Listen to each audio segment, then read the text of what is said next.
বিয়েও হয়ে যাবে। রেহানা, তোমার অনেক কষ্ট হতে চায় না? তোমাকে নিয়ে না আমার অনেক স্বপ্ন ছিল। আমাদের ছোট্ট একটি সংসার হবে, দুইজনে একসঙ্গে থাকবো, অনেক ভালোবাসবো তোমাকে। কিন্তু দেখো, তোমাকে স্বার্থপরের মতো একা করে চলে গেলাম। আর তুমি না আমাকে ভুলে যেও। তুমি সুন্দর একটা ছেলে দেখে, ভালো একটা ছেলে দেখে বিয়ে করে ফেলো। আমি দেখবো তোমায় দূর আকাশ থেকে। এটি তোমার হাসান।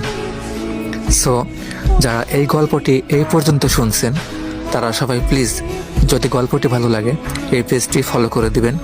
আর যারা আমাদের এমন গল্প রেগুলার চান তারা সবাই কমেন্ট বক্সে বলবেন ভাইয়ার নতুন গল্পগুলো দেন। আর যদি আপনাদের সাথে এমন কোনো স্টোরি হয়ে থাকে তাহলে আমাদের ইনবক্সে আপনাদের লাইফের স্টোরি বা যদি আপনার মনে কোনো স্টোরি থাকে তাহলে আমাদের ইনবক্সে দিতে পারেন। তো আজকের ভিডিওটা এই পর্যন্তই।